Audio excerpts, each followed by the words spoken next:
कैसे हैं आप सभी। आशा करती हूँ आप सभी अच्छे होंगे। अभी तक आप लोग अध्याय 2 का 2 वीडियो पढ़ चुके हैं। जैसा कि पहले वाले वीडियो में हम लोग पढ़े थे कि जीवाणु कितने प्रकार के होते हैं, आर्कीबैक्टीरिया एंड यू बैक्टीरिया, और सेकेंड वीडियो में आर्कीबैक्टीरिया के बारे में डिटेल्स में हम लोगों ने पढ़ा था। जैसे कि आर्कीबैक्टीरिया कितने तरह के होते हैं, उसके सामान्य लक्षण क्या हैं। आर्कीबैक्टीरिया 3 प्रकार के होते हैं, हेलोफिल्स, थर्मोफिल्स एंड मिथेनोजेंस। इस तरह से ये हमारा तीसरा वीडियो है सेकेंड चैप्टर का। इसमें आज हम यू बैक्टीरिया के बारे में डिटेल्स में अध्ययन करेंगे।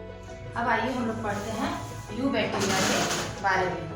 यू बैक्टीरिया का मतलब है सत्य जीवाणु। सत्य जीवाणु कहने का अर्थ है कि वो जीवाणु जो सच में, जैसे आर्कीबैक्टीरिया मीन्स पुराने बहुत प्राचीन समय में पाए जाने वाले बैक्टीरिया। यू बैक्टीरिया कहने का अर्थ है कि सत्य जीवाणु। अब आइए इसके बारे में हम विस्तार से अध्ययन करते हैं। सबसे पहले जीवाणु किसे कहते हैं, जीवाणु क्या है। एक कोशिकीय प्रोकैरियोटिक जीव होते हैं। जीवाणु जो होते हैं वो, जैसा कि पहले ही हम लोग पढ़े थे कि एक कोशिकीय प्रोकैरियोटिक जीवों को जीवाणु या बैक्टीरिया कहा जाता है। अब इसके खोज के बारे में पूछा जाता है कि बैक्टीरिया की खोज किसने की। तो इसकी खोज सबसे पहले एंटोनी वॉन लीवेनहॉक ने बैक्टीरिया की खोज की। ये बहुत ही इम्पोर्टेंट है, इसे आप लोग याद कर लीजिएगा कि जीवाणु की खोज किसने की, एंटोनी वॉन लीवेनहॉक।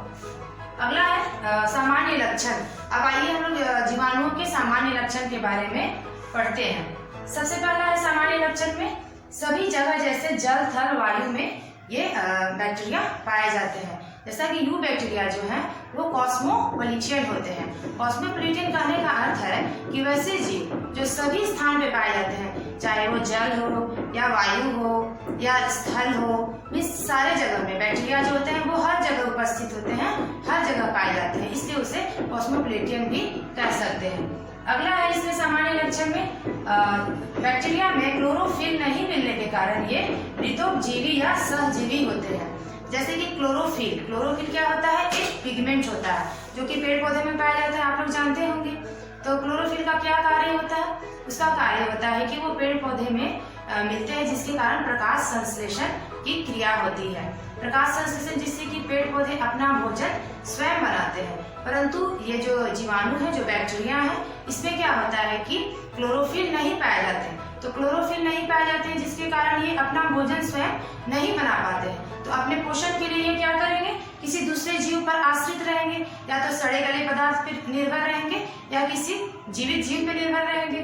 तो इसलिए इन्हें मृतोपजीवी कहेंगे, जो सड़े गले पदार्थों पर आश्रित रहेंगे अपने पोषण के लिए, या फिर सहजीवी होते हैं जो दूसरे पे आश्रित रहते हैं अपने पोषण के लिए। तो इस तरह से ये जो बैक्टीरिया हुए मृतोपजीवी या सहजीवी होते हैं।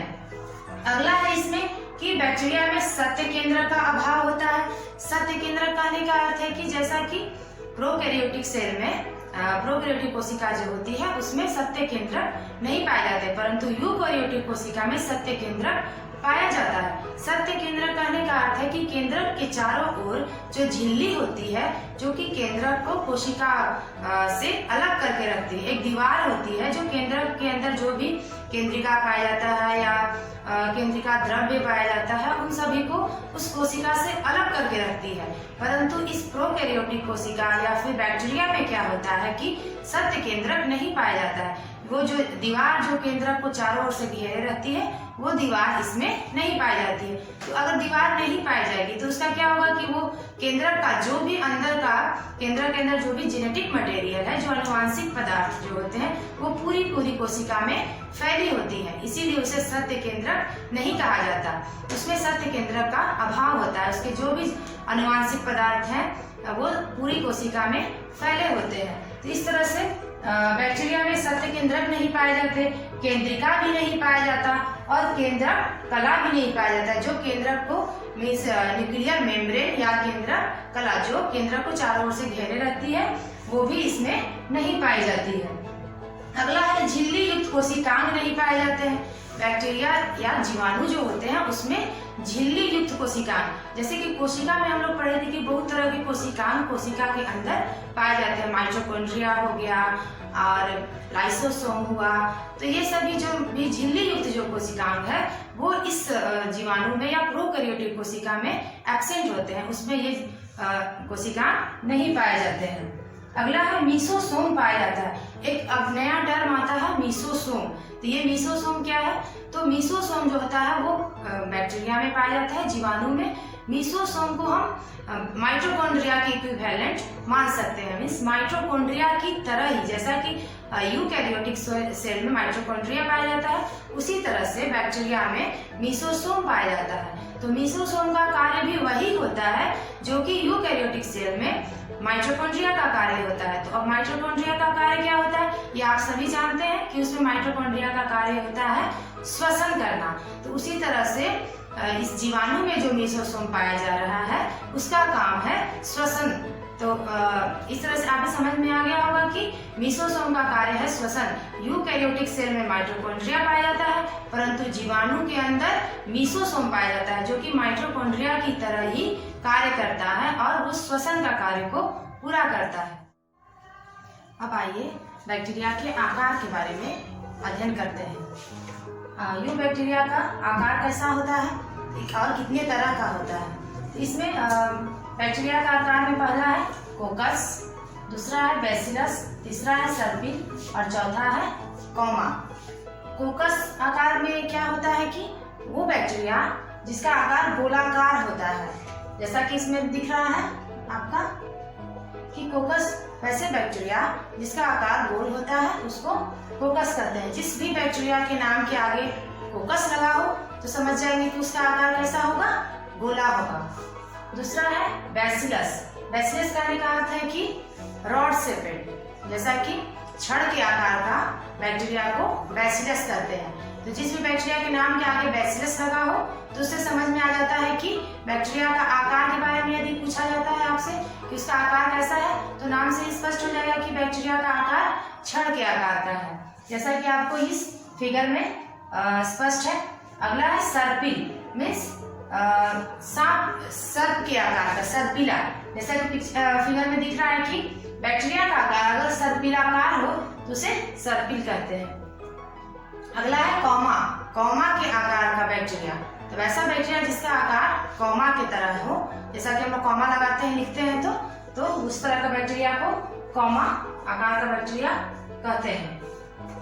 अब इसमें देखते हैं कि कोकस के बारे में देखेंगे कि आगे कोकस में क्या क्या है। तो कोकस में पहला है माइक्रोकोकस। माइक्रोकोकस बैक्टीरिया उसको कहेंगे कि जो कि सिंगल हो, अकेला हो, जैसे कि इस तरह का। यदि गोलाकार बैक्टीरिया अकेले पाया जाए तो उसे माइक्रोकोकस कहेंगे। दूसरा है डिप्लोकोकस। डिप्लोकोकस जैसा कि नाम से ही स्पष्ट है, डिप्लो मीन्स दो। यदि बैक्टीरिया दो के समूह में हो, इस तरह से दो के समूह में हो तो उसे डिप्लोकोकस कहेंगे। इसका उदाहरण है डिप्लोकोकस न्यूमोनी। और माइक्रोकोकस का आपका उदाहरण है माइक्रोकोकस एगिलिस। बहुत ही इंपॉर्टेंट है, बैक्टीरिया का आकार और उसका उदाहरण को आप लोग याद कर लीजिएगा। अगला है स्ट्रेप्टोकोकस। स्ट्रेप्टोकोकस कहने का अर्थ है कि वैसा बैक्टीरिया जो कि एक चेन के रूप में इस तरह से हो, जिसका अरेंजमेंट इस तरह से हो कि वो चेन बना लिया। बहुत सारे बैक्टीरिया आपस में एक चेन के रूप में अगर पाए जाए तो उसको कहेंगे स्ट्रेप्टोकोकस। इसका सबसे अच्छा उदाहरण है स्ट्रेप्टोकोकस लैक्टिस। ये सब उदाहरण को याद कर लीजिएगा। अगला है स्टाफाइलोकोकस। यदि बैक्टीरिया का कोई शेप ना हो, जहां तहां से ऐसे ग्रुपिंग कर ले, मीन्स उसका कोई आकार ना हो, एक गुच्छे के जैसा इधर उधर से कहीं से भी ग्रुपिंग हो गया तो उसको कहेंगे स्टाफाइलोकोकस। जैसा कि आपका फिगर में दिख रहा है कि इधर उधर से कहीं से भी बैक्टीरिया अगर ग्रुपिंग कर लेता है अनियमित आकार, वैसे बैक्टीरिया जिसका कि गोलाकार बैक्टीरिया जो कि अनियमित रूप से एक दूसरे से जुड़ जाते हैं तो उसको स्टाफाइलोकोकस कहते हैं। इसका उदाहरण है स्टाफाइलोकोकस ऑरियस। इस तरह से हम बैक्टीरिया के आकार के बारे में देख लिए कि कितने तरह के बैक्टीरिया के आकार होते हैं, उनका क्या क्या नाम है। कोकस हो गया जो कि गोलाकार हुआ, बैसिलस रड के आकार का, छड़ के आकार का हुआ, सर्पिल जो सर्प के आकार का हो गया, कॉमा जो कॉमा के आकार का हो गया, तो इस तरह से कोकस बैक्टीरिया भी कितने तरह से वो एक दूसरे से जुड़ के उनका क्या क्या अलग अलग नाम है उसके बारे में देख लिए। ये सब बहुत ही इंपॉर्टेंट है, बहुत सारे एग्जाम्स में इन सब के बारे में पूछा गया है कि माइक्रोकोकस किसे कहते हैं, डिप्लोकोकस किसे कहते हैं, उसका उदाहरण क्या है, इसको अच्छी तरह से आप लोग याद कर लीजिए। बैक्टीरिया की संरचना के बारे में अध्ययन करते हैं। बैक्टीरिया की संरचना जैसा कि ये फिगर में दिखाई पड़ रहा है, फिगर में स्पष्ट दिख रहा है कि बैक्टीरिया की संरचना कैसी, इसमें 3 परत पाए जाते हैं। ये है एक परत दिख रहा है, ये दूसरा परत है, ये तीसरा परत है। तो ये पहले परत को सबसे जो भीतरी लेयर होती है बैक्टीरिया के अंदर, सबसे भीतरी लेयर होती है, उसको कहते हैं कोशिका द्रव्यीय कला। जो अंदर की लेयर होता है साइटोप्लाज्मिक मेम्ब्रेन। इस तरह से जो सबसे भीतरी परत है उसको कोशिका द्रव्यीय कला कहते हैं। उसके बाद ये दूसरा लेयर जो दिख रहा है बैक्टीरिया में, इस दूसरे लेयर को कहेंगे कोशिका भित्ति। ये दूसरी लेयर जो होती है वो कोशिका भित्ति होती है। अब एक सबसे बाहरी लेयर है कैप्सूल। जो बैक्टीरिया का सबसे बाहरी लेयर जो पाया जाता है वो कैप्सूल होता है, जो कि उसको सुरक्षा प्रदान करता है। बैक्टीरिया जो होता है बाहरी वातावरण से जो भी बाहरी वातावरण में जो भी कठिनाइयां या जो भी उसको प्रतिकूल वातावरण में उससे लड़ने में सहायता करता है बैक्टीरिया को। ये कैप्सूल जो होता है ये कैप्सूल से घिरा होता है चारों तरफ से, जो कि उसको हर परिस्थिति में अपने आप को रखने में मदद करता है कैप्सूल। अगला है आपका ये जो रोहन की तरह संरचना दिख रही है कैप्सूल के ऊपर, इसका नाम है पिल्लई या पिल्लई। इसको ये क्या होता है, इसका क्या कार्य है कि ये किसी भी सतह से बैक्टीरिया को चिपकने में सहायता करता है। जैसे कि बैक्टीरिया हमारे अगर शरीर में भी आता है तो हमारे शरीर में वो पिल्लई जो है वो बैक्टीरिया को चिपकाने में मदद करता है। या किसी बाहर में अगर किसी चट्टान हो या कोई भी सतह, बाहरी सतह या किसी जीव के अंदर हो तो वहाँ वो बैक्टीरिया पिल्लई के मदद से ही चिपक जाता है। उसके बाद ये हमारा दिख रहा है ये है फ्लैगेला। ये जो बैक्टीरिया की संरचना में ये सर्प के आकार का स्ट्रक्चर है, ये फ्लैगेला होता है। उसके बाद इसके अंदर जो जेनेटिक मटेरियल होता है वो केंद्रकाय है, न्यूक्लियोइड है, जिसके अंदर इसका आनुवांशिक पदार्थ पाया जाता है। जैसे कि पहले ही हम लोगों ने पढ़ा था कि इसमें सत्य केंद्रक ट्रू न्यूक्लियस का अभाव होता है। इसमें इस तरह से इसमें सत्य केंद्रक नहीं पाया जाता है, तो जहाँ पे इसका जेनेटिक मटेरियल पाया जाता है उस एरिया को न्यूक्लियोइड कहते हैं। अगला है ये जो संरचना में दिख रही है इसका नाम है मीसोसोम। मीसोसोम जिसका कार्य होता है श्वसन करना, जैसा कि माइटोकॉन्ड्रिया का काम होता है श्वसन करना, तो उसी तरह से बैक्टीरिया के अंदर मीसोसोम का कार्य होता है श्वसन करना। अगला है ये जो स्ट्रक्चर है ये है राइबोसोम। तो इस तरह से ये संरचना जो होती है बैक्टीरिया की वो इस तरह की होती है, ये राइबोसोम। और एक और होता है प्लाज्मिड। तो बैक्टीरिया के अंदर एक एक्स्ट्रा जेनेटिक मटेरियल भी पाया जाता है, मीन्स एक जो न्यूक्लियोइड के अतिरिक्त उस अलग से भी एक जेनेटिक मटेरियल पाया जाता है, आनुवांशिक पदार्थ, जिसको कि प्लाज्मिड कहा जाता है। तो प्लाज्मिड का क्या कार्य होता है कि प्लाज्मिड को हम लोग जेनेटिक इंजीनियरिंग या बायोटेक्नोलॉजी में इसका यूज किया जाता है। ये सारे बैक्टीरिया में नहीं पाया जाता है, ये ई कोलाई बैक्टीरिया में पाया जाता है प्लाज्मिड, जिसका कि उपयोग जेनेटिक इंजीनियरिंग में किया जाता है। तो इस तरह से प्लाज्मिड जो होता है वो एक्स्ट्रा क्रोमोसोमल डीएनए होता है, जो कि अलग से वो पाया जाता है एक जेनेटिक मटेरियल बैक्टीरिया के अंदर। इस तरह से हमारी संरचना इस तरह से होती है बैक्टीरिया की। आइए अब बैक्टीरिया की संरचना के बारे में देखते हैं। बैक्टीरिया की संरचना में जैसा कि फिगर में हम लोगों ने देखा था कि उसमें 3 लेयर पाए जाते हैं। 3 लेयर में सबसे पहला लेयर था कैप्सूल, दूसरा था कोशिका भित्ति और तीसरा था कोशिका द्रव्यीय कला। तो बैक्टीरिया के 3 लेयर्स हैं। अब एक एक लेयर्स के बारे में डिटेल्स में देखते हैं। पहला है कैप्सूल, जिसको कि स्लाइम परत भी कहते हैं, स्लाइम लेयर या कैप्सूल। यदि इस पहले सबसे बाहरी परत में अगर पॉलीसेकेराइड का बना होता है तो उसे स्लाइम परत कहते हैं। अगर बैक्टीरिया का बाहरी परत सिर्फ पॉलीसेकेराइड का बना हो तो उसे हम क्या कहेंगे, स्लाइम परत या स्लाइम लेयर।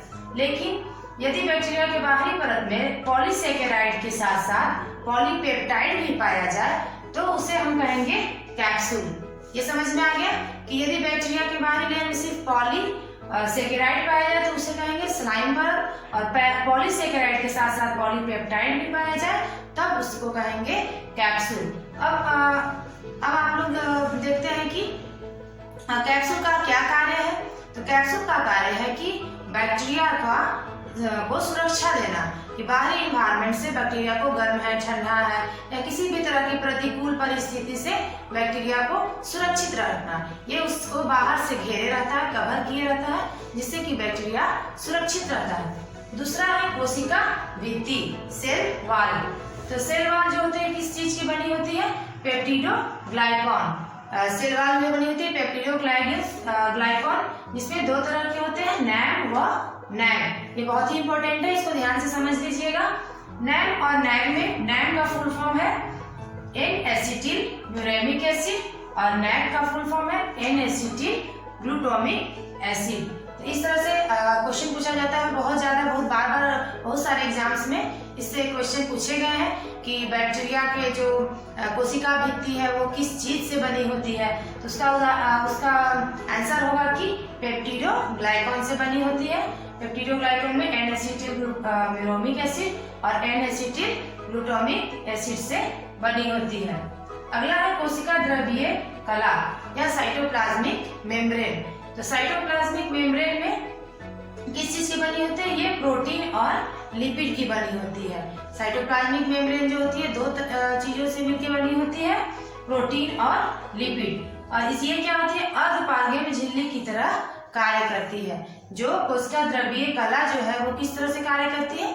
अर्धपारगम्य में झिल्ली की तरह। अर्धपारगम्य में झिल्ली कहने का अर्थ है कि अर्ध मीन्स आधा, सेलेक्टिवली परमेबल मेम्ब्रेन, कि वो सारे अर्ध मीन्स आधा अधूरा ही किसी चीज को वो पार होने देता है। पूरी तरह से ऐसा नहीं है कि हर चीज उससे आर पार हो सके। वही चीज को सिलेक्ट करता है कि जो बैक्टीरिया के अंदर आने लायक रहता है सिर्फ उसी को वो सिलेक्टिवली पास होने देता है। इसीलिए इसको अर्धपारगम्य झिल्ली कहते हैं कि वो आधा और वो ट्रांसपेरेंसी उसके अंदर है। अब आइए देखते हैं जीवाणुओं की संरचना में। अगला है मीसोसोम।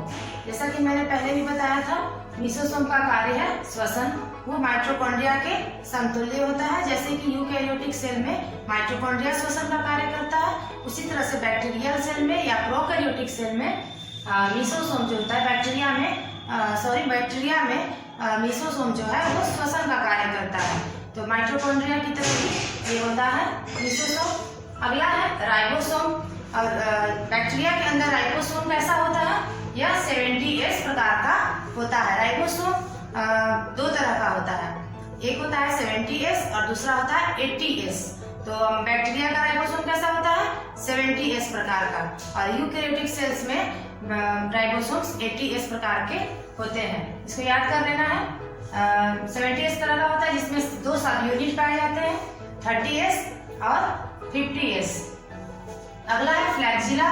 जैसा कि फिगर में आप लोगों ने देखा था कि फ्लैगेला पाया जाता था बैक्टीरिया में। तो फ्लैगेला का क्या कार्य है? वो जीवाणु को गति प्रदान करता है, वो जीवाणु को एक जगह से दूसरी जगह मूव करने में मदद करता है। अगला है केंद्रकाय। तो जैसा कि मैंने पहले बताया था कि बैक्टीरिया के अंदर कोई केंद्रक नहीं होता, कोई केंद्रिका नहीं पाई जाती है। तो उसके अंदर जो भी डीएनए या जो भी अनुवांशिक पदार्थ होते हैं वो पूरे बैक्टीरिया में फैले होते हैं। तो जिस एरिया में, जिस रीजन में वो अनुवांशिक पदार्थ पाए जाते हैं उसे केंद्रकाय कहा जाता है। ये न्यूक्लियोइड रीजन कहा जाता है। तो जिस एरिया में वो पदार्थ पाए जाते हैं उसे केंद्रकाय कहते हैं। अगला है कोशिका द्रव्य। बैक्टीरिया के अंदर जो खाली स्थान होता है उसके अंदर कोशिका द्रव्य भरा होता है, उसके अंदर जल, प्रोटीन, खनिज लवण ये सभी पाए जाते हैं। अगला है प्लाज्मिड। तो प्लाज्मिड जो होता है वो भी एक डीएनए ही होता है, लेकिन वो अतिरिक्त डीएनए होता है। एक उसका अपना डीएनए होता है, उसके अतिरिक्त जो डीएनए पाया जाता है उसको प्लाज्मिड कहते हैं। उसके अंदर भी अनुवांशिक पदार्थ पाए जाते हैं। एक आपका टर्म आता है एपिसोम। तो ये एपिसोम क्या है? यदि प्लाज्मिड जो है मुख्य डीएनए के साथ जुड़ा हो, यदि एपिसोम यदि प्लाज्मिड जो है वो मुख्य डीएनए के साथ जुड़ा हो तो उसको हम क्या कहेंगे? एपिसोम कहेंगे। इसको याद कर लीजिएगा, बहुत ही इंपॉर्टेंट है। अगला है पिलई। पिलई का क्या कार्य है? पिलई का कार्य है वो किसी भी सतह से बैक्टीरिया को चिपकने में सहायता करता है, या तो वो किसी भी जीव के अंदर हो या बाहर, किसी भी सतह से बैक्टीरिया को चिपकने में मदद करता है। इस तरह से बैक्टीरिया की संरचना टॉपिक समाप्त होता है। इस तरह से इस टॉपिक में हम लोगों ने क्या क्या पढ़ा? जीवाणु की संरचना, जीवाणु का आकार, जीवाणु के सामान्य लक्षण, इस तरह से ये सारा जीवाणु के बारे में पूरा डिटेल्स में कंप्लीट होता है। और अगले वीडियो में इसी चैप्टर का एक वीडियो और आएगा, वीडियो 4, जिसमें हम लोग बैक्टीरिया की पोषण के बारे में पढ़ेंगे। कि पहले मैंने बताया था कि जो 5 किंगडम है, पांचों किंगडम में जो किंगडम मोनेरा है उसमें पोषण में विविधता सबसे अधिक पाई जाती है। कि वो परजीवी भी होता है, मृतोपजीवी भी होता है, सहजीवी भी होता है। तो इन सब के बारे में अगले वीडियो में हम डिटेल में अध्ययन करेंगे। आशा करते हैं कि ये वीडियो आपको समझ में आया होगा। तो इसको अच्छे से वीडियो को देख लीजिएगा, उसको समझ लीजिएगा और टॉपिक को अच्छे से याद कर लीजिएगा। ये टॉपिक बहुत ही इंपॉर्टेंट है। बैक्टीरिया से बहुत सारे क्वेश्चंस पूछे जाते हैं, उसके सेल वॉल के बारे में, सेल मेम्ब्रेन के बारे में, उसके आकार के बारे में बहुत सारे उससे क्वेश्चंस निकलते हैं। तो ये टॉपिक पढ़ लेने के बाद सारे क्वेश्चन सॉल्व हो जाएंगे और सब कुछ अच्छे से समझ में आ जाएगा। Thank you.